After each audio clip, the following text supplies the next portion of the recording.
দুটি বর্ণহীন গ্যাসের বিক্রিয়ায় একটি ঝাঁঝালো গন্ধযুক্ত গ্যাস উৎপন্ন হয়।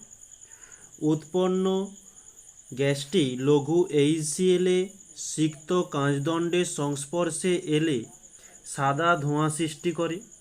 বিক্রিয়ক গ্যাস দুটিকে শনাক্ত করো। HCl এর সঙ্গে ঝাঁঝালো গন্ধযুক্ত গ্যাসটির বিক্রিয়ার সমীকরণটি লেখো।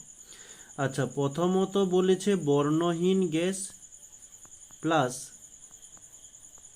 বর্ণহীন গ্যাস, দুটো বর্ণহীন গ্যাসকে মেশানোর ফলে একটি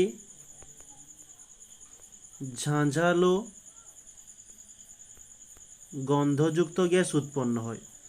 এর সঙ্গে আবার HCl যোগ করলে সেটি সাদা ধোঁয়া সৃষ্টি হয়।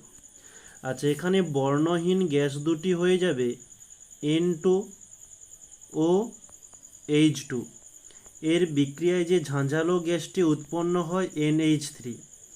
আচ্ছা, এর ব্যালেন্সটি করার জন্য H2-র সামনে 3 এবং NH3 এর সামনে 2 দিলাম। তো এখানে যদি আবার HCl যোগ করা হয় তাহলে আমরা এখান থেকে NH4Cl পাচ্ছি, যেটি সাদা ধোঁয়ার সৃষ্টি হয়। এর নাম হচ্ছে অ্যামোনিয়াম ক্লোরাইড। ওকে, এবং তার সঙ্গে আমরা 22.4 কিলো ক্যালোরি তাপ পাবো। তাহলে আমরা যে গ্যাসগুলোর নাম বলছে সেগুলো আমরা জানলাম। নেক্সট বলেছে যে HCl এর সঙ্গে ঝাঁঝালো গন্ধযুক্ত গ্যাসটির বিক্রিয়া। তো এই যে বিক্রিয়াটি হচ্ছে এইটি হয়ে যাবে।